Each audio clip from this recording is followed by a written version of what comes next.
우시야 왕이 죽던 해에 나는 드높은 보좌에 앉으신 여호와를 보았다. 그런데 그 옷자락이 성전을 가득 채우고 있었다. 그분 위에는 싹들이 서 있었는데 각 6날개를 가지고 있었다. 날개로는 자기 얼굴을 가리고 날개로는 발을 가리고 날개로는 날고 있었다. 그들은 서로를 향해 큰 소리로 노래했다. 거룩하시다, 거룩하시다, 거룩하시다, 만군의 여호와여. 그분의 영광이 온 땅에 가득하도다.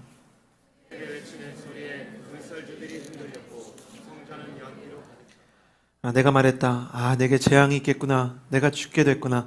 나는 입술이 더러운 사람인데 입술이 더러운 사람들 사이에 내가 살고 있는데 내 눈이 왕이신 만군의 여호와를 보았으니.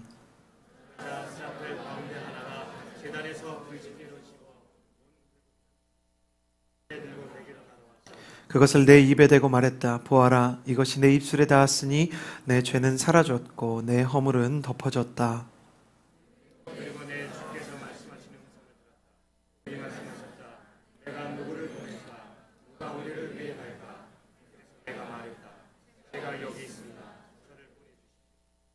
아멘.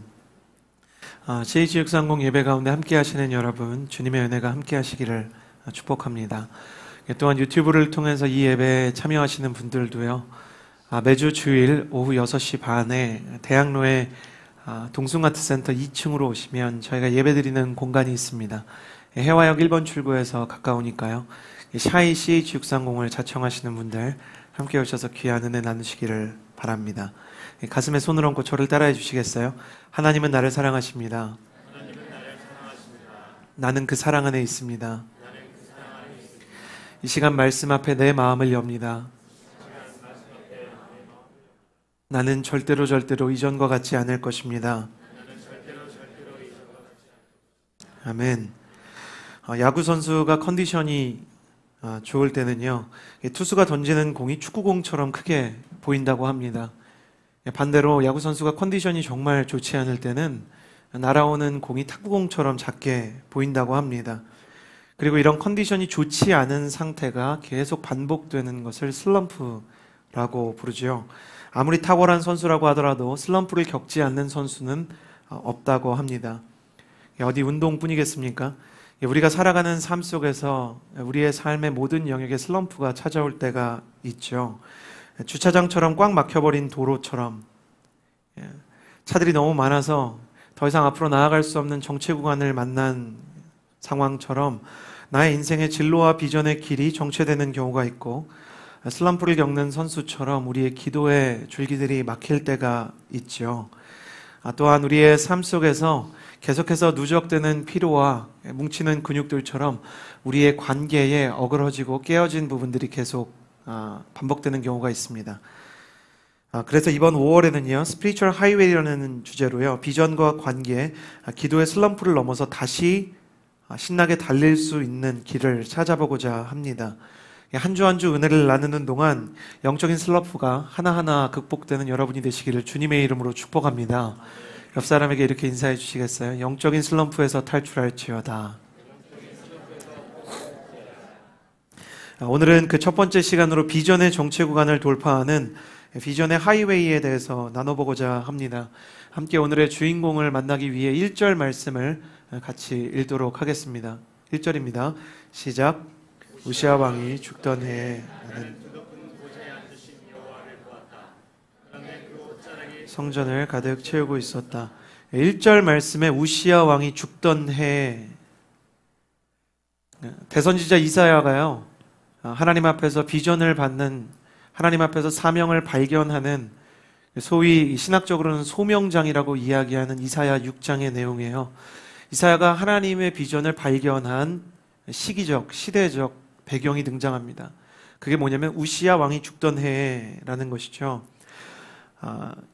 성경에 왜 우시야 왕의 죽음에 대한 일이 이사야의 사명과 맞물려서 기록되었는가, 이것을 알기 위해서는 우시야가 어떤 왕인지를 살펴보아야 합니다.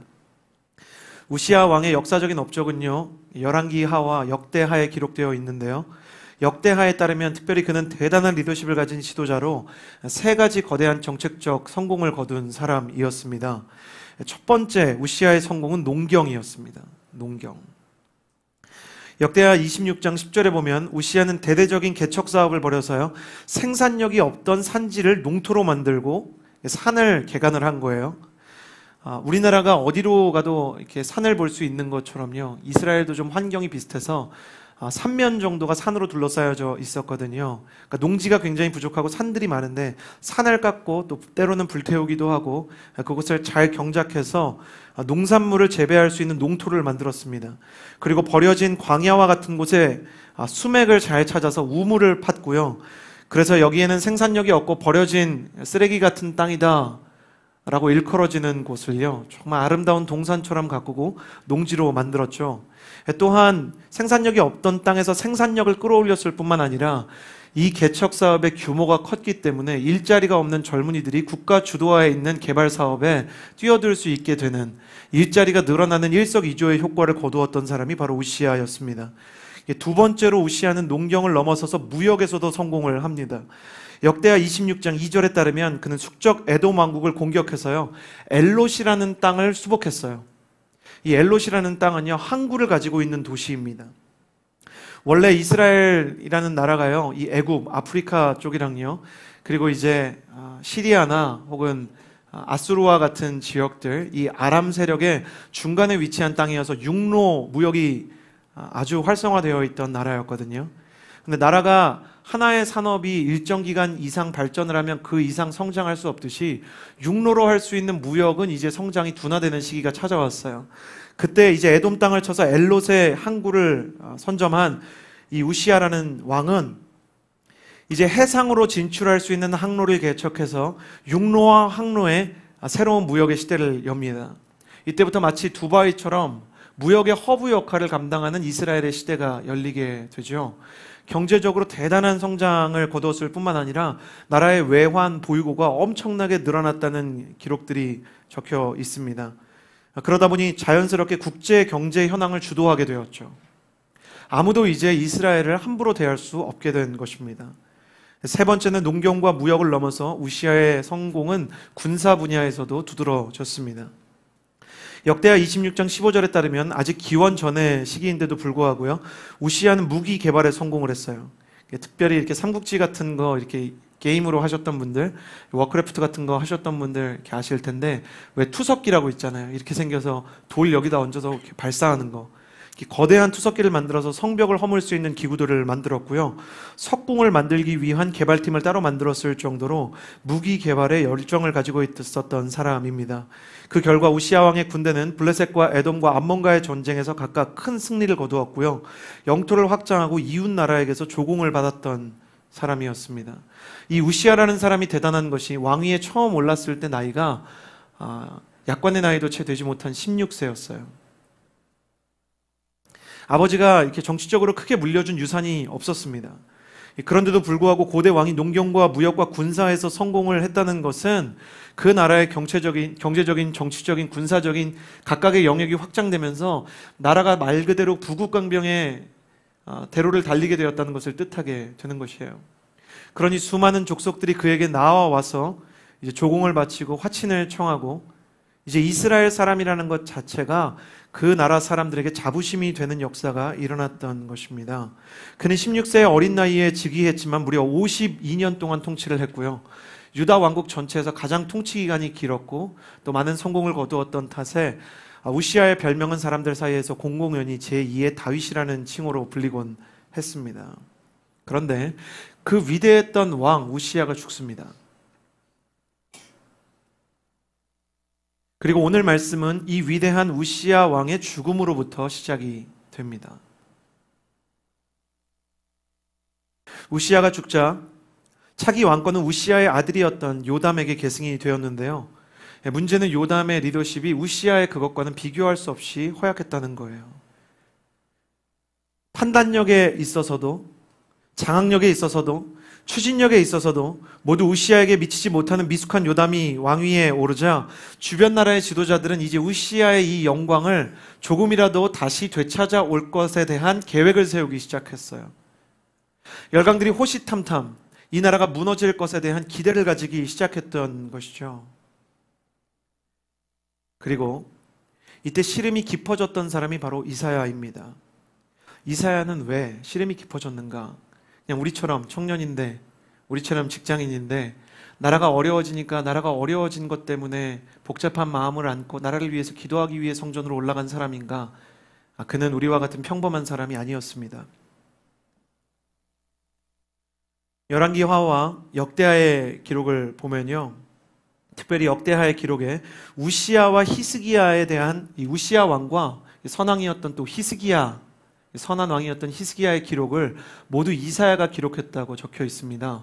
근데 이 왕들의 역대 기록은요, 일개 선지자가 함부로 관리할 수 있는 게 아니었고요, 당시에는 서기관이라는 특별한 보직을 가진 사람이 역대 왕의 기록을 기록하게 되어 있었습니다. 이 서기관은 지금으로 치면 장관입니다. 그러니 이사야는 우시아 정부의 장관이었던 셈입니다. 그래서 예레미야나 혹은 다른 선지자들은 하나님의 심판을 선포할 때 왕들이나 권력자들의 고문을 당하고 또 투옥을 당하고 핍박을 받았지만, 이사야에서 어디를 읽어보아도 이사야를 함부로 핍박하는 권력자가 없어요. 심지어 그것을 넘어서 이사야가 왕에게 만나자고 하잖아요. 그럼 왕이 나옵니다. 생각해 보십시오. 어떤 목사님이 청와대 앞에 가서 대통령님 이야기 좀 합시다. 그럼 대통령이 그냥 쉽게 나오겠습니까? 이사야가 면담 요청을 했을 때 오히려 왕이 극존칭을 쓰면서 이사야를 대접하는 것 자체가 그 사람이 가지고 있었던 정치적인 식견과 그리고 그 사람이 가지고 있었던 지식의 해안이 매우 깊었음을 의미하는 것이고요. 그는 능력과 권위를 한 손에 쥐고 있었던 위대한 장관이었던 것이죠. 그렇게 공직자로서 일평생 나라의 성장과 안위를 바라던 이사야에게 위대한 리더였던 우시아의 죽음은 다가올 내일에 대한 두려움과 염려와 근심이 되었어요. 그리고 차기 지도자가 연약한 모습을 보이면 보일수록 그는 나라를 생각하면서 가슴을 찢을 수밖에 없었던 것이죠. 그는 우시아와 함께 이 나라의 기틀을 다졌어요. 농경을, 산업을 개척하고 이 산가안을 개척하고 광야를 쓸 수 있는 땅으로 만들 때 이사야가 왕의 옆을 지켜주었고, 군사들을 모집해서 이 군사들의 기술력이 나날이 늘어가서 과거에는 눈치만 보았던 암몬이나 블레셋이나 에돔 땅과의 전쟁에서 승승장구할 때 이사야는 우시아의 옆에서 이 승리들을 함께 만끽하며 즐거워했던 사람입니다. 하나님께서 사랑하시는 이 나라, 하나님께서 세우신 이 나라를 하나님께서 우시아라는 한 사람을 통해서 이렇게 강하게 만드시는구나. 그가 살아있는 동안 이 나라에 더 이상 염려나 근심이 없겠다. 그러나 우시아가 죽자 그는 정말 비통하고 참담한 심정을 가지고 성전으로 올라갈 수밖에 없었던 것이죠. 우시아가 죽었을 때 이사야는 우시아의 죽음과 함께 위대한 유다 왕국의 비전이 사라진 것처럼 느꼈습니다. 일평생 나라의 안위를 위해, 나라의 성장을 위해 헌신했는데 이제 그 꿈이 물거품이 되게 생겼다고 느낀 것이죠. 그리고 자신의 헛헛한 마음과 허무한 마음과 비통한 마음을 달래려 하나님의 성전으로 혼자 올라갔던 것입니다. 오늘 환상 속에서 이사야 외에 다른 사람이 등장하지 않는 것으로 미루어 보아 그는 성전에 늦은 시간에 혼자 올라갔던 것 같아요. 아니면 아주 이른 새벽에. 그리고 성전에 올라갔는데 그가 예상하지 못했던 일이 일어납니다. 바로 하나님께서 직접 나타나신 것입니다. 여기서 우리는 재미있는 것을 발견하게 됩니다. 하나님을 만나기 위해서 성전으로 올라가는 사람이 진짜 하나님이 나타날지는 몰랐다는 것입니다. 우리가 예배를 드리러 올 때 하나님을 만나기 원하는 마음이 있는데 진짜 하나님이 나타나면 놀랍니다. 우리가 기도했는데 진짜 응답이 임하면 우리는 이렇게 생각합니다. 우연인가? 어릴 때 아버지한테 무엇을 잘못해서 막 이렇게 혼나고 맞으면 이렇게 기도했었어요. 하나님께서 아버지가 때리는 순간이 지나가게 해주세요. 그러면 거짓말처럼 아버지가 그만 때리시는 거예요. 그러면 저는 이렇게 생각하는 거죠. 어린 마음에. 이건 우연인가? 그럼 아버지가 또 다시 때리기 시작하는 거예요. 여러분, 우리 인생에서 정말 하나님의 영광을 보기 원하는 마음으로 성전에 올라간다 하더라도요, 진짜 하나님의 영광과 임재를 경험하면 그는 놀라게 됩니다.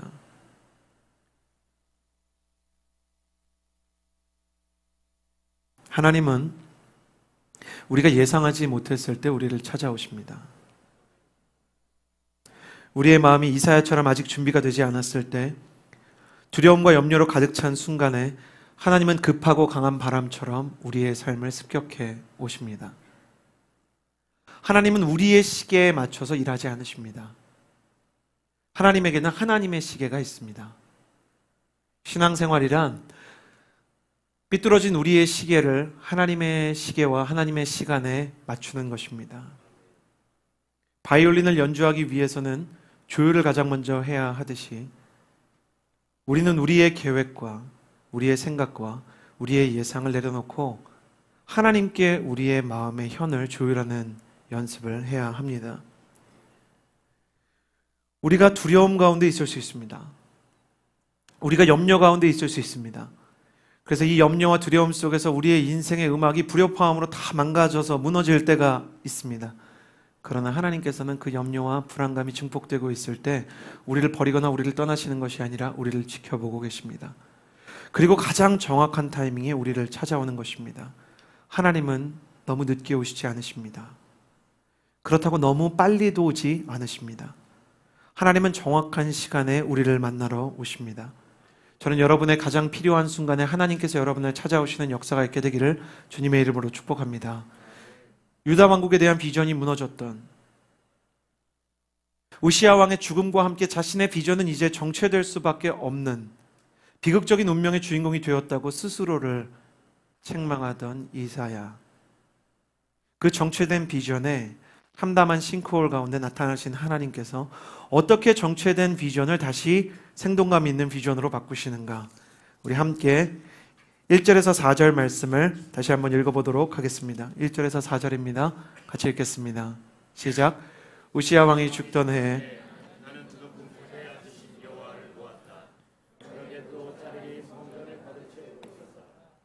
그분 위에는 스랍들이 서 있었는데 각각 6날개를 가지고 있었다. 2날개로는 자기 얼굴을 가리고 2날개로는 발을 가리고 날고 있었다. 그들은 서로를 향해 큰 소리로 노래했다. 거룩하시다, 거룩하시다, 거룩하시다, 만군의 여호와여. 그분의 영광이 온 땅에 가득하시다. 크게 외치는 소리에 문설주들이 흔들렸고 성전은 연기로 가득 찼다. 오늘 말씀을 통해 정체된 비전에 새로운 하이웨이, 영적인 고속도로인 동시에 하이웨이, 높은 길을 내신 하나님의 세 가지 모습을 나누고자 합니다. 첫 번째, 저를 따라해 주시겠어요? 의지하던 우상을 부수신다. 이사야가 처음 본 하나님의 환상 속에서 천사들보다 더 중요한 오브제는, 그 상징은 하나님이 높이 들린 보좌에 앉아 계셨다는 것입니다. 여기서 높이 들린 보좌란 사실은 왕자로 번역해야 마땅한 단어입니다. 그러니까 왕의 자리에 하나님이 앉아 계셨던 것이죠.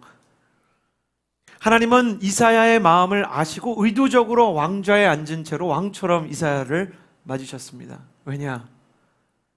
유다 왕국을 지탱하고 유다 왕국을 이끄는 분이 우시아가 아니라 하나님이심을 알게 하고 싶었기 때문입니다. 이사야는 하나님을 믿는다고 했지만 사실은 우시아를 믿고 있었어요. 이사야가 하나님을 신뢰한다고 생각했지만 사실은 우시아와 유다 왕국의 군사력을 신뢰하고 있었어요. 일평생 우시아의 왕좌를 바라보고 우시아의 리더십을 바라보고 우시아의 지도력을 바라보면서 저 사람 옆에서 내 인생의 후광을 받아야 되겠다고 생각했던 마음이 이사야 속에 있었어요. 사람은 자기 인생의 늪처럼 무언가가 계속 빨려 들어가는 결여의 늪을 다른 사람의 동아줄로 벗어나려는 습성이 있어요. 내가 가지지 못한 능력을 가진 사람을 보면 막 열광하는 거예요. 10대 때는 딱히 열광할 사람이 없으니까 엑소한테 열광을 해요. 철이 좀 더 길면 20대에도 엑소한테 열광을 하는 거예요. 같이 으르렁 되는 것이죠. 그리고 남자들은 철이 들어도요, 호날두나 메시 둘 중에 한 명의 라인에 서는 거예요. 메시와 호날두의 팬의 특징을 아십니까? 그 누구도 호날두나 메시처럼 축구하지 못한다는 거예요. 그리고 우리랑 전혀 상관없는 스페인의 마드리드와 바르셀로나의 팀의 경기를 보면서 마치 내 고향팀이 더비를 치르는 것처럼 이렇게 착각을 해요. 자기가 응원하는 팀이 이기면 마음이 좋고 자기가 응원하지 않는 팀이 이기면 마음이 섭섭한 것이죠. 야구팀을 좋아하든 아이돌을 좋아하든 심지어 어떤 디자이너를 좋아하고 또 대선이 가까우면 어떤 정치 지도자를 좋아할 수도 있어요. 때로는 어떤 사람에 대한 것이 아니라 비싼 물건으로 자기를 치장하려고 그래요. 그래서 내가 이 브랜드를 쓰고 이런 브랜드의 스마트폰 혹은 이런 가방, 이런 차를 몬다는 것으로 나의 부족한 결여의 늪을 메우려고 해요. 그러나 우리의 열등감의 늪과 우리 존재의 공허의 늪은 생각보다 그 깊이가 아주 깊습니다. 아무리 많은, 아무리 거대한 우상을 밀어 넣어도 늪은 던지는 족족 다 집어삼킵니다. 이사야처럼 결국 진짜 위기가 닥쳐오고 진짜 허무한 순간이 오고 진짜 걱정되는 순간이 올 때 내 인생과 내 가정을 이 두려움이 조금씩 잠식하는 듯한 이 고난과 환난의 시기가 닥쳐올 때 우상들은 아무런 응답을 하지 못합니다. 이러한 롤 모델을 어제 성경 통독을 하면서 저희는 솔로몬을 통해서 보았어요. 저희는 성경 통독을 매주가 아니라 매월 첫째 주 토요일 날 이렇게 하는데요. 어제는 열왕기상에서 특별히 솔로몬의 인생을 보았어요. 그는 처음에는 하나님을 의지했죠. 그러나 어린 나이에 자기 위에 있는 형들이 다 이렇게 자기들끼리 싸우다가 목숨을 잃는 것을 보고 권력의 이 허무함과 그리고 두려움을 한 몸으로 다 받아내면서 자랐어요. 그래서 그가 택한 전략이, 그가 의지했던 것이 하나님 외에 두 가지가 있었는데, 첫 번째는 열강이고요, 두 번째는 자기를 정서적으로 위로해줄 여자들이에요. 솔로몬이 무려 후궁을 700명을 들였다고 합니다. 첩이 300명이었답니다. 1000명의 여인들인데 침실에 드는 걸로 생각해보면 1년 동안도 2년 동안도 그 침실을 거의 다 이렇게 쉐어하지 못할 정도로 이 사람이 너무 많은 아내가 있었어요. 솔로몬의 모습을 보고 옛날에 이렇게 철이 없는 제 순원이 저한테, 순장님, 솔로몬은 참 사랑이 많았나 봐요. 저는 그렇게 생각하지 않습니다. 솔로몬은 진짜로 사랑하는 사람이 없었던 것 같아요. 그래서 열왕기상에서 아무리 솔로몬에 대한 기록을 읽어보아도요, 솔로몬과 아내에 대한 이야기가 나오지 않고요, 솔로몬의 아내에 대한 기록이 거의 등장하지 않습니다. 왠지 아세요? 저를 따라해 주시겠어요? 사랑은 집중력이다. 사랑이 집중력이기 때문이에요. 집중력이 없는 사랑을 사랑이라고 할 수 있을까요? 온전한 집중력이 없는 사랑을 진실한 사랑이라고 이야기할 수 있을까요? 선남 선녀가 만나서 결혼했어요. 영적으로도 너무 좋아요. 대화도 잘 통해요. 너무너무 좋아요. 한 달 내내 서로 사랑하는데요, 남편이 이런다고 한번 생각해 보세요. 자매 여러분, 내가 한 달 내내 당신을 사랑할 테니까 딱 한 달에 하루만 다른 여자랑 놀 수 있게 해달라. 다른 여자랑 이렇게 밤을 지새울 수 있게 해달라. 내가 29일 동안 정말 당신한테 잘할게. 그럼 그 남자를 신실한 사람으로 여러분 대할 수 있겠어요? 하나님도 마찬가지입니다. 하나님은 우리의 인생에서 올림픽을 하듯이 여러 사람이 달리는 경쟁 상대 중에 하나가 되고 싶어 하지 않으세요. 우리가 여러 사람과 좋은 관계를 맺고 여러 사람을 신뢰하고 의지할 수 있지만, 우리의 인생에서 마지막 프라이오리티 체어, 우리의 가장 신뢰하는 그 자리에는 하나님만 계셔야 돼요. 그래서 하나님께서는 이사야가 절망할 걸 아시면서도, 이 백성이 어려움에 처할 걸 아시면서도 우시아를 데려가셨어요. 물론 우시아 그도 완벽한 왕이 아니었죠. 하나님 앞에 신실한 마음으로 왕권과 그의 모든 정치를 시작했지만, 훗날에 가서는 자기에게 바른 소리를 하는 제사장들을 탄압하기 위해서 자기 스스로 제사를 드리려다가 문둥병에 걸렸던 왕이에요. 그러니 그의 마지막 날 그는 권력에 오염되어 버린 모습으로 죽게 되었습니다. 그런데도 불구하고 그의 모든 타락을 지켜보았으면서도 그가 가진 힘 때문에, 그가 가진 돈 때문에, 그가 가진 지혜와 사람 때문에 그만을 의지하고 있는 이사야에게서 하나님은 우시아를 데려가신 거예요. 우리의 인생 속에서 하나님께서 진짜 비전의 성장을 만들어주시기 위해 가장 먼저 하시는 일은 우리의 우상을 가져가시는 겁니다. 우리의 인생의 비전과 진로의 진일보를 위해서 하나님은 우리의 연과 끈을 다 절단하십니다. 사랑하는 청년 여러분, 여러분의 인생 가운데 도와줄 사람이 아무도 없다면 기뻐하십시오. 하나님께서 여러분을 돕기 시작할 수 있는 절호의 찬스입니다. 여러분, 아무것도 보이지 않는 밤하늘에 비로소 별이 보이는 것입니다. 나처럼 해가 떠 있으면 별들이 수없이 하늘을 뒤덮고 있어도 그 태양 때문에 별들이 보이지 않아요. 여러분의 인생의 우상들이 태양처럼 여러분의 별들을 다 가릴 수 있습니다. 그러나 밤하늘이 되면 비로소 가장 귀하게 빛나는, 사실 그 별 하나하나가 모두 다 태양 아니겠습니까? 그 별들이 비로소 드러나게 되는 것이죠. 여러분 인생의 관계의 밤들, 여러분이 인생의 우상이 사라지는 날들, 내가 의지하던 그 모든 재능들이 사라지는 날, 여러분이 노래하는 사람인데 여러분의 성대에 결절이 찾아오고, 여러분이 그림 그리는 사람인데 여러분의 손에 수전증이 찾아오고, 여러분이 사람을 상담하는 사람인데 도리어 우울증이 걸리고, 여러분이 영적으로 누군가를 이끌어야 되는데 기도의 줄기들이 막혔을 때, 여러분이 찾아갈 수 있는 가족들과 소통이 되어지지 않고, 여러분을 위로할 것 같았던 사람들이 오히려 여러분을 충분히 위로하지 못할 때, 하나님께서는 그 우상을 제하시고 하나님만 빛나는 하나님의 보좌를 높이시기 위한 그런 시간인 줄을 믿습니다. 여러분의 인생 가운데 하나님의 보좌가 드러나는 영적인 시간이 시작되기를 주님의 이름으로 축복합니다. 하나님께서는 하나님의 보좌 외에 다른 의자들을 전부 다 지워버리시는 때가 있습니다. 의지하던 우상을 부수시는 것으로 비전의 회복을 시작하시는 하나님, 그 하나님을 만나시는 여러분이 되시기를 주님의 이름으로 축복합니다. 그러나 이 보좌 위에 계신 주님의 두 번째 메시지는 이사야를 위해서 하나님께서 그가 이해할 수 있는 방식으로 환상을 만드셨다는 거예요. 데오도르 H.F라는 신학자가 있습니다. 이 신학자가 출애굽기에서 모세에게 나는 스스로 있는 자니라 라고 스스로를 소개하셨던 하나님의 말씀을 이렇게 해석했습니다. 나는 스스로 있는 자니라 라는 말씀은 다른 의미로 나는 네가 필요한 무엇이든지 될 수 있는 자이니라. 하나님은 요담이라는 왕이 있지만 그의 리더십이 너무 연약해서 마치 비어있는 것 같은 왕자의 왕으로 나타나셨어요.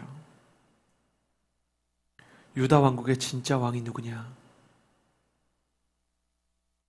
너의 인생을 이끌어줄 수 있는 지도자가 누구냐? 내가 너의 지도자가 되어주겠다. 우리 인생에서 우리가 어둠 가운데 있을 때 주님은 우리의 빛이 되어주실 것이고, 우리가 배가 고프면 우리는 정말 그 허기 속에서 주님을 생명의 양식으로 만나게 될 것입니다. 우리가 길을 잃고 헤맬 때 하나님께서는 우리의 인도자와 선한 목자가 되어주실 것이고, 우리에게 평강이 필요한 순간에 우리는 하나님을 평강의 하나님으로 만나게 될 것입니다. 우리가 필요한 모습을 하나님께서 알고 계세요. 우리의 아픔과 우리의 결여와 우리의 멍뚫린 그 가슴들의 그 싱크홀의 이유와 원인을 주께서 알고 계세요. 내가 그곳을 메꿔주겠다. 내가 그곳을 메울 수 있는 모습으로 너에게 나타나 주겠다. 네가 이해할 수 있는 모습으로, 네가 알아들을 수 있는 음성으로 내가 너에게 찾아와 주겠다. 저는 이 5월에 하나님께서 여러분의 인생 가운데 여러분의 가장 배려한 그 모습, 여러분이 이해할 수 있고 여러분이 알아들을 수 있는 하나님의 형상으로 나타나는 그 귀한 임재의 체험이 깃들게 되기를 주님의 이름으로 축복합니다. 하나님은 우리를 알고 계세요. 너무 부끄러운 고백이지만 저는 예수님을 믿고 첫사랑과 헤어졌어요. 첫사랑이었던 이 자매와 방학 동안 너무 예배를 많이 가서 만나지 못하다가 9월 달에 계약을 했는데요. 자매 손을 꼭 잡고 이렇게 얘기했어요. 예수님 믿어. 예수님 안 믿으면 천국에 갈 수가 없어. 난 너를 너무 좋아하기 때문에 천국에 가고 싶어. 제가 세상 진지한 거예요. 그러니까 여자친구가 처음에는 같이 진지한 것처럼 받아줘야 되잖아요. 속으로는 얼마나 웃겼겠어요. 갑자기 나타나서. 그러더니 이 남자친구가 만날 때 성경에 이런 말씀이 있어. 벤치에서 성경을 읽어주고 갑자기 이렇게 우리의 연애가 CCC가 된 거예요. 그러니까 이 자매가 예수님을 믿지도 않고 주변에 믿는 사람도 없는데 저랑은 도저히 같이 갈 수가 없는 거죠. 그래서 헤어지게 됐어요. 야, 나 너랑 종교 얘기하는 거 너무 힘들다. 네가 너무 급작스럽게 이렇게 네가 말하는 그 회심을 한 게 나한테 너무 어렵다. 내가 회심하면 혹시 모르겠지만 지금 이 상태로 우리 연애하기 너무 어려운 것 같다. 그래서 헤어졌어요. 그리고 났는데요. 예수님 믿어서 첫사랑과 이별하게 된 게 얼마나 가슴 아프던지, 이게 너무 가슴 아픈 얘기를 하면 저희 아내가 이걸 보기 때문에 굉장히 두렵긴 하지만 진실해야 되기 때문에 너무 가슴이 아팠어요. 저는 하나님을 이해할 수가 없는 거예요. 하나님을 이해할 수가 없었어요. 그래서요. 한 번은 이렇게 그냥 길가에 멍하니 앉아가지고 지나다니는 차를 보면서 하나님, 내 인생이 정말 하나님 만나서 너무 힘들다고, 그러면서 건널 수 없는 길을 건너야 되는 사람의 심정이라고. 근데 이렇게 신호등에 갑자기 이렇게 불이 들어오는데 하나님이 마음에 그렇게 말씀하시는 것 같은 거예요. 신호등을 보는데 그런 묵상이 되는 거예요. 그래, 사람마다 다 때가 있다. 건너야 되는 길은 다 따로 있다. 건널 수 없는 길 앞에서 아무리 기다려봐야 이 길은 건널 수 없는 길이다. 하나님이 나를 위해서 나만의 횡단보도를 만들었을 것이다. 그 횡단보도 찾아서 털고 일어나자. 근데 그때 그게 제 마음을 얼마나 크게 위로했는지 몰라요. 그리고 아내를 만났을 때요. 그리고 아내를 사랑하게 되었을 때, 결혼하게 되었을 때 저는 놀라운 걸 알게 됐어요. 하나님이 축복하는 교제의 제일 큰, 하나님이 축복하는 결혼의 제일 큰 소득이 뭔지 아십니까? 이전에 제가 좋아했던 자매들 이름도 잘 기억이 안 나요. 그러니까 어떤 약속의 산에 서게 되잖아요. 하나님께서 어떤 응답을 주시잖아요. 내가 정말 아팠는데 하나님께서 고쳐주시잖아요. 그러면 고생담이 없는 거예요. 다 간증이고 다 아름다운 시절이 되는 거예요. 내가 그때 애태웠던 사람들 더 이상 나한테 기억도 나지 않아요. 가끔 기억나면 너무너무 오그라들고 이불을 이렇게 발로 차야 되는 그런 시간들이 많아요. 그때 왜 그 노래에 그렇게 심취했는지. 아직도 잘 안 들으려고 하는 노래들이 있어요. 여러분 인생에서요, 하나님께서 부어주시는, 하나님께서 이해시켜주시는 은혜를 경험하잖아요. 하나님께서 이해가 되는 모습으로 나의 인생을 찾아오기 시작하잖아요. 내가 그렇게 집착하던 우상이 별로 소중하지 않게 돼요. 더 귀한 것을 얻었기 때문에 더 귀하지 않은 것이 상대적으로 가치가 없어져 버리는 거예요. 저는 여러분의 인생에 여러분이 절절 매던 그 모든 것들이 흑역사가 되고 오그라드는 것들이 되고 배설물처럼 치워지는 순간이 오게 되기를 주님의 이름으로 축복합니다. 하나님이 주시는 것을 받으면 나머지 우상들은 정리가 되게 되어 있어요. 그것들이 너무 힘겹지 않게 정리되는 귀한 하나님의 은혜의 시간이 있게 되기를 주님의 이름으로 축복합니다. 두 번째, 5절에서 7절의 말씀을 같이 읽겠습니다. 5절에서 7절입니다. 함께 읽겠습니다. 시작. 내가 말했다. 내게 재앙이 있구나. 내가 죽게 됐구나. 나는 이슬이 더러운 사람인데 이슬이 더러운 사람들 사이에 내가 살고 있는데 내 눈이 왕이신 만군의 여호와를 보았으니. 그러자 스랍들 가운데 하나가 제단에서 불집게로 집어온 불붙은 숯을 손에 들고 내게 날아와서 그것을 내 입에 대고 말했다. 보아라, 이것이 내 입술에 닿았으니 내 죄는 사라졌고 내 허물은 덮어졌다.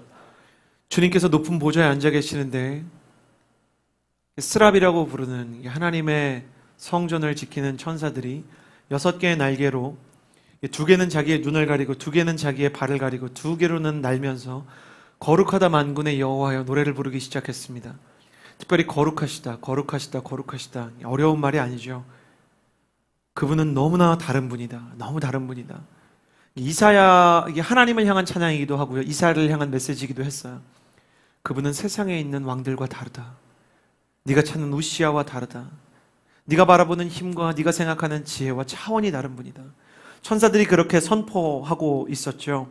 그 선포를 보는 동안 이사야는 자기 내면 속에 있었던 죄를 발견하게 되었습니다. 사실은 시간 순으로 배워라면 이사야서는 6장이 가장 처음에 있어야 하고요. 6장 다음에 1장이 시작되는데요. 이 1장에서 우시아 왕이 세워왔던 이 경제와 군사와 농경 성장 위주의 정책에 폐해가 고스란히 드러나게 됩니다. 크게 2가지 폐해가 이사야 1장에서 지적을 받게 되는데요. 첫 번째는 우상 숭배가 극심했다는 거예요.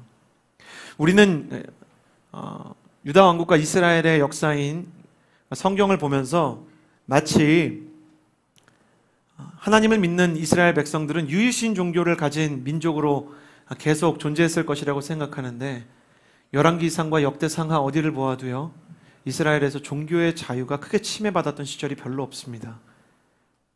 이방 산당이 다 있었고요. 바알과 아세라 선지자들이 나라에 들끓었습니다. 무당들이 있었고 점술가들이 있었고요. 수많은 귀신 들린 자들이 있었습니다. 그런데 왕들이 우상의 산당들을 허물지 않았던 곳은 그곳이 백성들의 쾌락을 배출하고 분출하는 자리가 되었기 때문입니다. 거기서는 단순히 우상을 섬기는 게 아니에요. 한번 생각해 보시겠어요? 하나님도 똑바로 안 믿는 사람들이 바알이라고 온전히 믿었겠어요? 하나님도 똑바로 안 믿는 이스라엘 백성이 아세라라고 온전히 믿었겠어요? 그러나 바알과 아세라 신전에 가면 좋은 게 있는데요. 자유로운 성관계를 맺을 수 있었어요. 그곳에서 원나잇 스탠드나 부킹이 있었어요. 그러니 분위기 자체가 굉장히 클럽 같은 거예요. 남자와 여자가 이렇게 성관계를 하는 게 하나의 예배 의식이라고 생각하는 수많은 종교가 있었던 것 아십니까? 그래서 신전에 제사장들이라고 불리는 남자 신전의 제사장, 여자 신전 제사장들이 각각 몸을 파는 역할들을 했어요. 그러니까 매춘이 이루어졌던 것입니다. 그러니 이 고도 성장 사회에서 쌓여오는 스트레스가 있을 거 아니에요. 퇴근은 늦어졌을 것이고 저녁이 없는 삶이었을 거 아니에요. 그러니까 그들이 일 끝나고 가서 그 우상의 신전들과 산당들에 가서 스트레스를 푸는 거예요. 술 마시고 다른 여자를 만나고 다른 남자들을 만나고 돈 펑펑 쓰고 명품 자랑하고 인스타그램에 인증샷 남기면서 자기 인생의 스트레스를 막 회포하는 거예요. 얼마나 즐거웠겠어요? 얼마나 신났겠어요?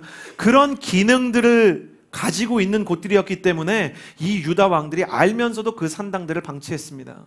그 결과 경제가 성장하고 나라가 부강해질수록 그런 산업들도 덩달아 성장하게 되었죠. 이 당시에 장관이었던 서기관 이사야가 이 사실을 몰랐을까? 알면서도 필요악처럼 묵인했던 것입니다. 과거에 성매매 특별법이 생기기 전에 성매매가 정말 인간의 인권을 유린하는 너무나 악한 일이었다는 것을 알면서도 그것을 방치했던 정치 지도자들처럼 이사야와 우시야 왕은 비겁한 생각을 가지고 있었던 것이에요. 두 번째, 원래 이스라엘 나라는요, 굉장한 나라였습니다. 그 당시에 어느 나라의 역사를 뒤져봐도요, 기원 전에 왕들이 통치하는 중앙 집권형 국가들의 어느 나라를 돌아보아도요, 계급이 없는 나라가 없습니다. 다 귀족이 있고, 다 양반이 있고, 다 왕족들이 있고, 인도 같은 경우는 아예 태어날 때부터 그 신이 그 모든 계급을 부여한 것처럼 카스트 제도가 아주 피라미드처럼 견고하게 짜여져 있었죠. 대부분의 왕들이 그 당시에 자기가 신의 자손이라고 얘기하던 상황들이었습니다. 그런데 오랫동안 교회를 다녀보신 분들은 성경을 읽어보셔서 아시겠지만 이스라엘에는 원래 귀족이라는 계층이 없어요. 서로가 서로에게 직업에 상관없이 서로를 형제라고 부를 수 있었던 나라가 바로 이스라엘입니다. 그런데 우시야와 이사야가 만들었던 이 압축 성장, 이 성장을 매우 이 시간을 압축해서 성장을 막 고도로 하는 거죠. 그런 시기에서 있어서는 안 되는 일들이 일어나요. 원래 하나님께서는 땅을 완전히 팔지 못하게 하셨는데 땅들을 막 완전히 팔고요. 그리고 부를 과도하게 축적하고 자기 백성들을, 자기 동료들을 노예로 만드는 일들이 횡행하게 되었죠. 사회의 경제적 양극화가 너무 심각해진 거예요. 나눔이 없고 흐름이 없는 거예요. 하나님은 노력 여하에 따라서 또 그 사람의 재능에 따라서 때로는 부자와 때로는 가난한 자를 만드셨지만 하나님의 본래 원리는 많은 것을 가진 자가 가진 것이 없는 자에게 강줄기처럼 흐름을 만드는 거였어요. 피가 흐르듯이 돈도 흘러야 되고 재능도 흘러야 되고 사랑도 흘러야 되고 섬김도 흘러야 되는 것이 이스라엘 나라의 이 흐름의 리더십이었어요. 그런데 우시야와 이사야가 만들었던 이 이스라엘 유다 왕국은요, 그러한 것들을 모두 다 무시하고 하나님의 정신을 무시하고 양극화를 불러일으켜서 귀족이라는 계층이 공공연하게 생기게 됩니다. 이러한 일들이 지주가 있고 경제적인 리더가 있고 큰 돈을 가진 사람들, 큰 힘을 가진 사람들이 도처에 이렇게 배치되어 있는 것이 왕 입장에서 통치해서 편했기 때문에 그들이 내 말만 잘 듣는다면 이러한 비정상적인 귀족들을 만들어 놓았던 우시야의 시대, 이사야가 생각해 보니 하나님 앞에서 자기는 씻을 수 없는 죄를 지은 거예요. 여기서 우리는 회개하는 한 남자의 모습을 통해 중요한 영적인 원리를 발견합니다. 첫 번째, 자기 죄는 원래 자기가 알고 있다는 것입니다. 그것을 자기가 무시했다 뿐이지 내가 가지고 있는 죄에 대해서 제일 잘 아는 사람은 나예요. 우리 마음속에 각자 그런 게 있어요. 이거 사람들이 참 알면 안 되는데 우리가 얼마나 체면을 중요하게 생각합니까? 송구영신 예배 끝나고 길 지나가는데 자매 한 분이 이렇게 빙판을 밟고 이렇게 넘어지셨어요. 놀라운 것은 넘어지자마자 일어나시더라고요. 도저히 일어날 수 없는 수준의 넘어짐이었어요. 그러나 자매님은 마치 닌자처럼 그 자리를 딛고 일어나 ATM 기계 속으로 들어가셨고, 눈도 내리지 않는 그 날씨에 친구가 의리 있게 우산을 펼쳐주어서 그 안에서 막 문지르는 모습을 이렇게 본 적이 있어요.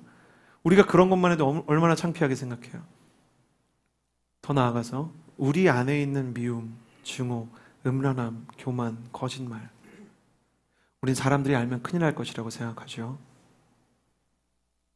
사람은 알면 큰일 나고 하나님은 상관없습니까?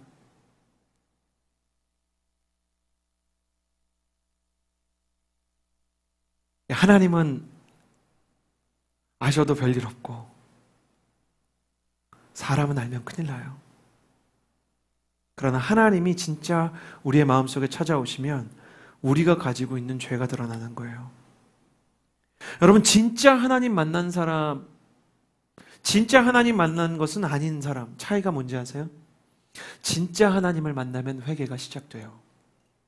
회개할 수밖에 없는 거예요. 정리가 안 된 창고에 불 켜면 정리 안 된 상태가 그대로 드러나듯이, 하나님이 찾아오면 내 안에 있는 상처부터 반응하는 게 아니에요. 내 안에 있는 결여와 내 안에 있는 목마름부터 드러나는 게 아니에요. 진짜 하나님의 임재와 은혜가 있으면 내 안에 있는 죄가 먼저 드러나게 되어 있어요. 그래서 이사야는 화로다 나는 죽게 되었도다 이렇게 이야기를 하고 하나님에게서 죽을 수밖에 없는 자가임을 고백합니다. 이건 자발적인 회개가 아니고요, 회개할 수밖에 없으니까 회개를 하는 것이죠. 그러나 하나님께서는 그 이사야를 용서하십니다. 우리는 여기서 예수님의 마음을, 비록 훨씬 더 나중에, 이사야는 기원 8세기의 인물이니까 한 750년 뒤에 나타날 인물이지만 그 예수님의 마음을 미리 볼 수가 있어요. 회개 이전에 용서가 선포가 되었다는 것입니다. 하나님은 사람들이 회개했기 때문에 십자가를 예수님에게 지은 게 아니에요. 예수님은 사람들이 자기가 잘못했다고 인정했기 때문에 비로소 십자가를 지신 게 아니에요. 십자가를 먼저 지셨고, 용서를 하셨고, 용서하기로 작정을 하셨고, 사랑하기로 작정을 하셨고, 그 다음에 사람의 회개가 있는 것이에요. 이걸 이렇게 이해하시면 돼요. 의사가 수술하기로 작정을 했어요. 고쳐주기로 작정을 했어요. 이게 예수님의 십자가요, 용서예요. 그럼 사람의 회개는 뭐냐? 그 수술에 동의를 하는 거예요. 여러분, 의사가 아무리 명의여도요, 사람이 의식이 있는 한 자기 자신이 수술에 동의를 해야 치료가 시작될 수 있습니다. 여러분은 하나님의 치료에 동의하고 계십니까? 수많은 사람들이 비전의 정체 현상을 겪을 때 자기 죄 때문에 이 비전의 정체가 임하였다는 것을 잘 인식하지 못해요. 아니요, 사실은 인식해요. 사실은 알고 있어요. 내가 하나님 앞에서 지었던 죄들이 문득문득 지나가면서 이것 때문인가? 그러면 우리는 기도하지 않고 어디를 찾아가냐면 순장님을 찾아가거나 친한 언니를 찾아가요. 언니, 혹시 내가 비전이 어려움이 있는데 이것 때문이 아닐까? 그리고 은근히 그런 말을 기대해요. 하나님 그런 분 아니야. 하나님 사랑의 하나님인데 그렇게 하시겠니? 우리의 문제는 하나님보다 사람을 더 빨리 찾아간다는 거예요. 그래서 우리 순장들을 다 영매로 만들어요. 그래서 찾아가서 하나님의 마음이 뭔지 자꾸 언니한테 물어요. 제가 답해드릴게요. 그 언니도 헤매는 경우가 허다해요. 우리는 우리의 인생에서 우리의 죄가 떠오를 때 바로 기도해야 돼요. 무슨 죄를 회개해야 됩니까? 우리가 무엇을 하나님 앞에서 뉘우쳐야 됩니까? 저를 보시겠어요? 지금 생각나는 그걸 회개해야 돼요. 이건 아니겠지, 그거예요. 설마 이건가? 그거예요. 왜 그게 이 타이밍에 생각나게 하시겠어요? 여러분을 불편하게 하는 그것이 여러분의 잘못임을 인정해야 돼요. 돌이켜야 살아나고 회개해야 사람은 회복이 임할 수 있는 거예요. 수술 없이 나을 수 없어요. 이건 암덩어리 같은 거예요. 도려내야 되는 거예요. 하나님께서 기회를 주실 때 이사야의 말씀으로 우리 가운데 다가오기를 원하실 때 여러분 돌이키십시오. 그리고 하나님, 내가 이것을 어떻게 처리해야 될지 알게 해달라고 기도하십시오. 그러면 그 죄가 사함을 받을 뿐만 아니라 하나님께서 여러분의 인생에 막혀있는 비전의 활로들을 또한 드러내실 것입니다. 저는 여러분의 인생 가운데 회개를 통해서 여러분의 삶의 길이 곧게 닦이는 역사가 있게 되기를 주님의 이름으로 축복합니다. 음란한 곳에 있고 교만한 곳에 있고 마음 가운데 미워하는 사람이 있고 관계에 갈등이 있고 내 마음속에 드러나면 안 되는 거짓이 있다면 털어버리십시오. 오늘은 좋은 날입니다. 왜냐하면 하나님께서 여러분을 용서하시기로 작정하셨기 때문입니다.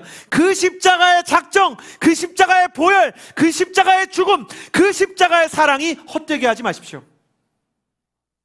하나님께서 여러분을 용서하시기로 작정한 모든 일을 받아주시겠다고 두 팔 벌려 못 박히셨던 십자가를 바라보고 그곳에 가서 안기십시오. 여러분의 옷이 아무리 더러워도, 아버지의 셔츠가 아무리 하얘도 용감한 아이는 흙투성이가 된 상태로 아버지의 흰 셔츠를 향해서 달려가는 것입니다. 아빠, 내가 지금 옷이 많이 더러워졌어요. 흙탕물이 되었어요. 아직 씻을 줄을 모르는데 씻어주세요. 우리 아들은, 우리 딸은 얼마나 용감한지 몰라요. 그 더러운 상태 그대로 달려가서 씻어달라 그러면서 꼭 안아달라 그래요. 새 옷인데. 그래도 저는 마다한 적이 없어요. 사랑하기 때문이에요. 하나님은 당신을 사랑하십니다. 그래서 있는 그대로 당신을 안아주실 거예요. 그리고 기억하십시오. 있는 그대로 당신을 안아주시지만 있는 그대로 살게 하시지는 않습니다. 그가 인도하시는 치유와 그가 주도하시는 그 샤워와 씻음의 삶을 향해 나아가십시오. 그러면 몸과 마음과 영혼만 깨끗해지는 것이 아니라 하나님의 비전에 가려졌던 길도 드러날 것입니다. 마지막으로 나누고 싶은 것은 8절입니다. 8절 같이 읽겠습니다. 시작. 그리고 내 주께서 말씀하시는 음성을 들었다. 그분이 말씀하셨다. 내가 누구를 보낼까? 누가 우리를 위해서 갈까? 그래서 내가 말했습니다. 제가 여기 있습니다. 저를 보내주십시오. 하나님께서 이사야를 용서하신 이후에 천국에서 회의가 벌어집니다. 이 비전의 세 번째 원칙은 저를 따라해 주시겠어요? 하나님의 마음을 비추신다. 누가 내게 부르짖어 저들을 구원케 할까? 저는 이 장면을 생각할 때마다 이렇게 겁이 나요. 뭔지 아세요? 이사야가 지금 성전에 혼자 있어요. 그리고 하나님과 천사들이 거기 있어요. 누가 내게 부르짖어 저들을 구원케 할까? 거기 사람이 이사야밖에 없어요. 그러니까 지금 천사 보낼 게 아니에요. 분위기를 보니까. 그러니까 누가 내게 부르짖어, 이게 사람의 인칭 대명사거든요. 어떤 사람이 나한테 기도해서 저들을 구원하는 선지자 역할을 감당할까? 그리고 이렇게 회의하다가 하나님이 회의하시는 거예요. 지금 하나님이 이 성전 안에서 수많은 천사들이랑 회의를 해요. 스타디움처럼. 그리고 이사야 혼자 앉아 있는데 천사들이랑 하나님이 이렇게 이사야를 한번 이렇게 쳐다봐요. 그리고 다시 회의하시는 거죠. 누가 내게 부르짖어 저들을 구원케 할까? 처음에는 부담스러웠을 것 같아요. 그렇지 않겠어요? 누가 내게 부르짖어 저들을 구원케 할까? 이거 지금 나한테 가라는 얘기인가? 야, 내가 이거 할 수 있을까? 처음에는 두려웠겠죠. 그런데 이사야의 마음이 하나님의 마음을 헤아리게 돼요. 누가 내게 부르짖어 저들을 구원케 할까? 저들이 수많은 죄가 있는데 내가 이사야에게 천사를 보내서 그 숯으로 입을 정케한 것처럼 내가 저들을 용서하고 싶은데 누가 이 용서의 길을, 누가 이 예수 그리스도의 예언을 전할까? 그러니까 처음에는 부담스러웠던 게 나중에는 감동으로 다가오는 거예요. 저를 따라해 주시겠어요? 하나님의 비전은 처음에는 부담스럽다. 나중에는 감동으로 찾아온다. 처음에는 부담스러우나 나중에는 감동으로 찾아와요. 왜냐하면 하나님의 마음과 사람의 마음이 동기화되기 때문이에요. 수많은 사람들이 비전을 구해요. 수많은 청년들이 비전을 위한 기도 제목을 냅니다. 그런데 왜 비전의 정체 현상을 겪고 왜 자기 비전을 선명하게 알지 못할까? 그것은 하나님의 비전에 관심이 없기 때문이에요. 우리의 비전은 하나님의 거대한 이 시대를 향한, 또 온 인류를 향한, 온 열방을 향한 하나님의 비전의 퍼즐 조각 같은 일부예요. 그러니 하나님의 비전을 이해하지 못하면, 하나님의 마음을 이해하지 못하면 우리는 우리 자신의 비전도 발견할 수가 없어요.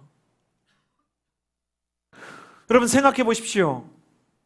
우리가 적과 전쟁을 하는데 적이 누군지 모르고 이 전쟁이 무엇을 위한 전쟁인지를 모르면 총을 어디다 쏴야 될지 알 수 있겠습니까? 큰 그림을 이해하지 못하면 내 역할을 이해할 수가 없는 거예요. 가장 비극적인 팀, 가장 비극적인 기업, 가장 비극적인 나라, 가장 비극적인 가정이 어떤 가정, 어떤 나라, 어떤 기업, 어떤 단체인지 아세요? 다 자기 살 길만 바쁜 거예요. 다 딴 생각하는 거죠. 마음이 모이지 않는 거예요. 여러분, 가정에서 아버지가 자기 살 길만 생각한다고 생각해 보세요. 가정에서 어머니가 자기 살 길만 생각한다고 생각해 보세요. 자녀들이 부모님 안중에 없고 현재는 안중에 없고 나만 잘 살면 된다는 생각으로 산다고 생각해 보세요. 이 가정입니까? 하나님의 비전을 받기 원한다고 이야기하는 청년들이 하나님의 비전에는 정작 관심이 없어요. 하나님의 비전을 내 인생에 받기 원한다고 생각하는 사람들이 하나님의 마음에는 관심이 없어요. 하나님의 마음에도 관심이 없고 하나님의 비전에도 관심이 없는 여러분의 비전은 뭡니까? 그건 여러분의 꿈이고 여러분의 야망이에요. 그리고 그런 야망은 남을 짓밟고 남보다 더 높은 자리에 서고 남보다 더 많은 것을 가져야만 세상의 비교, 우위, 그 경쟁, 그 정글 안에서만 주어지는 자기만족이에요. 거기까지 가보니까 솔로몬이 전도서에서 헛되고 헛되며 헛되고 헛되다고 이야기하는 것입니다. 하나님의 마음을 헤아리지 못하면 하나님의 비전을 어떻게 알겠습니까? 하나님의 비전을 헤아리지 못하는데 하나님의 꿈을 어떻게 품겠습니까? 그러므로 청년 여러분, 비전의 정치 현상을 겪고 있다면 하나님의 마음과 하나님의 비전부터 헤아리십시오.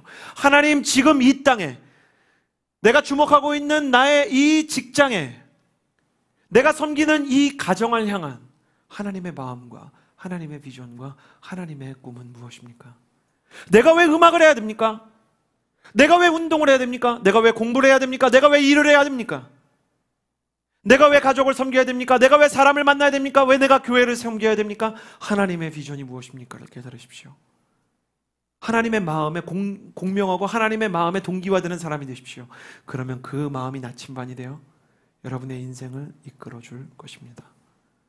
저는 여러분의 삶 가운데, 여러분의 인생 가운데, 여러분의 모든 선택의 순간 하나님의 마음이 있게 되기를 소원합니다. 하나님의 마음을 알기 위해서 아울리치도 좀 가보세요. 열방으로도 가보고, 여러분 혼자 아픔이 있는 사람들의 땅에도 가보세요. 하나님의 마음을 알기 위해서 기도원에도 가보세요. 요즘엔 조용한 기도원들도 많아요.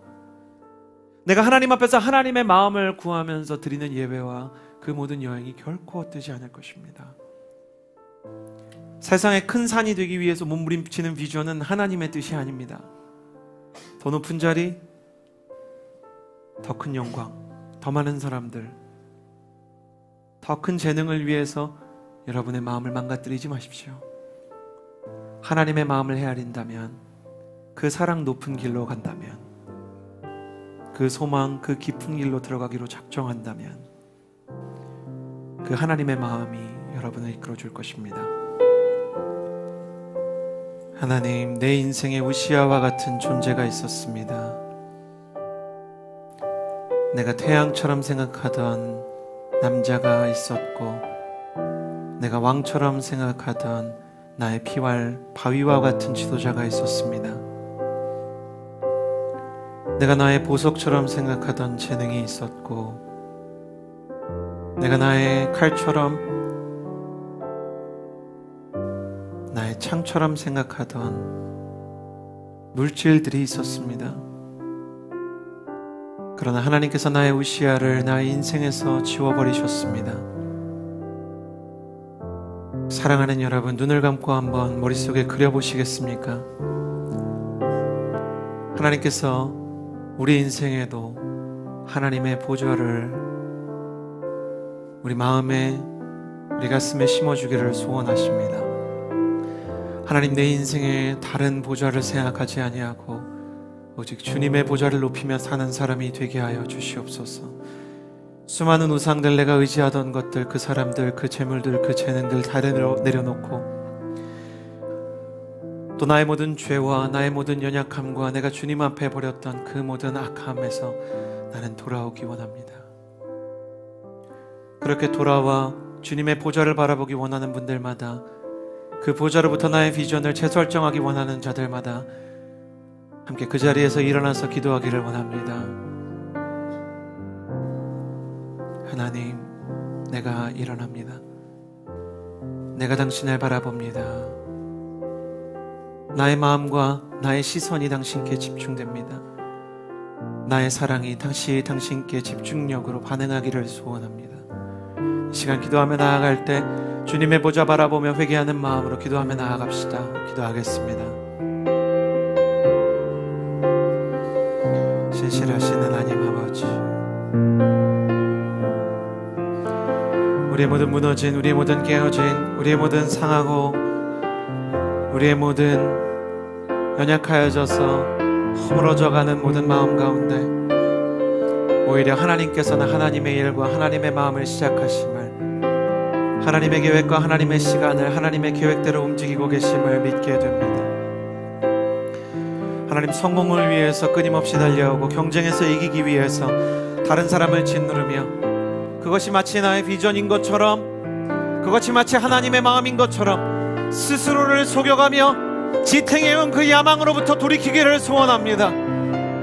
하나님 아버지, 내가 정말 주님의 비전을 이해하고 있는 것인지, 내가 정말 주님의 마음에 동기화되고자 하는 마음이 있는 것인지, 내가 나의 첫사랑을 내 마음속에 아직 새기고 있는 것인지, 흔들리고 무너지고 깨어지는 내 마음 가운데 하나님 아버지 온전한 빛을 비춰주시기를 소원합니다.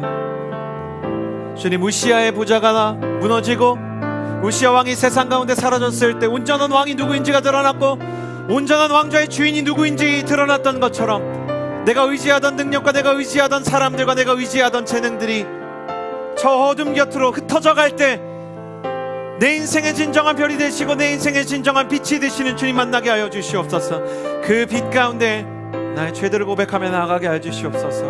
나의 음란한 나의 이기심, 나의 죄악들로 예수님께서 십자가에 못 박히신 것을 기억하며 겸손히 주의 십자가 앞에 무릎 꿇게 하여 주시옵소서. 이어서 기도할 때 하나님, 하나님의 마음을 헤아리게 하여 주시옵소서. 하나님의 비전의 조각으로 나의 비전 삼게 하여 주시옵소서. 이 나라를 향한, 내 가정을 향한, 내가 전공한 그 분야를 향한, 그리고 나의 직장을 향한, 나의 사람들을 향한 하나님의 비전이 무엇인가, 하나님의 마음이 무엇인가 헤아려보고 그것에 공명하는 하나님의 사람이 되게 하여 주시옵소서. 하나님의 마음을 구하며 하나님의 비전을 구하며 나아갈 때 한 손은 가슴에 한 손은 하늘로 향하여 들고 주여 3번 외치고 기도합니다. 주여, 주여, 주여. 신실하신 하나님 아버지, 하나님의 마음이 무엇인가를 헤아리는 하나님의 청년이 되게 하여 주시옵소서. 사실은 내 마음대로 나의 입신양명을 위해 세상과의 비교 우위를 점하기 위해서 나의 야망의 수레를 여기까지 이끌고 왔지만 하나님께서 연약한 사람 한 사람에게 부어주고자 하는 것은 일신의 위안을 위한, 일신의 안위를 위한 일장 춘몽의 꿈이 아니요 장자의 꿈과 같은 허무의 끝도 아니요 하나님 나라의 영원한 비전의 일부이며 그 역사적인 인식을 향한 하나님의 부르심인 줄 믿습니다. 하나님 아버지, 하나님의 부르심을 알게 하여 주시옵소서. 대의는 비전보다 위에 있는 것입니다. 하나님 아버지의 나라는 나의 인생보다 나의 유구한 삶처럼 하나님 흘러가다가 어느샌가 멈춰버리는 것이 아닙니다. 한계가 있는 유리천장처럼 내가 생각할 수 있는 내 상상과 내 상식과 내 이성과 내 경험의 틀에 갇혀있지 않은 것입니다. 하나님의 꿈이 무엇인지, 하나님의 마음이 무엇인지 알게 하여 주시옵소서.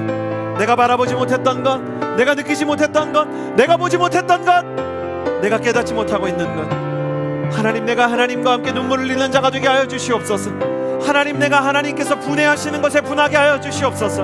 하나님, 내가 하나님께서 기뻐하시는 것에 기뻐하게 하여 주시옵소서. 하나님, 나의 마음을 만져 주시옵소서. 나의 마음을 주께서 이끌어 주시옵소서. 주님께서 나의 마음과 또 나의 고백과 나의 기도를 이끌어 주시기를 소원합니다.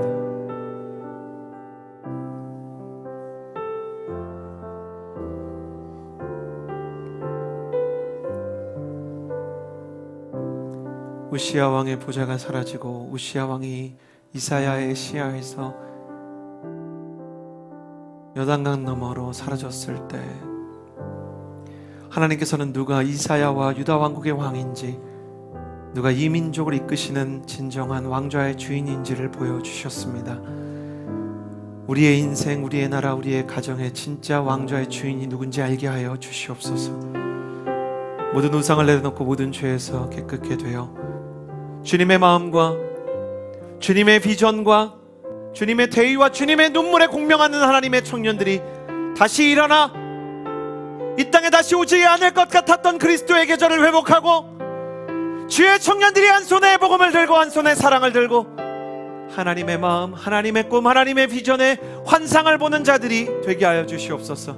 지금 비전의 정체 현상을 겪고 있는 자들, 지금 능력의 한계 가운데 부딪히고 있는 자들, 세상의 유리천장에 부딪혀 그의 머리가 다쳐 쓰러지게 된 자들, 그 모든 자들을 위로하실, 그 모든 자들을 통해 하나님의 위대한 대업을 이루실 영광의 주님을 신뢰하며 이제는 우리 구주 예수 그리스도의 은혜와 하나님 아버지의 사랑과 성령의 교통하심이 이 자리에서 예배하며 주님을 바라보는 이사야와 같은 자들 머리 위에 이제로부터 영원토록 함께하여 주시기를 간절히 축원하옵나이다. 아멘.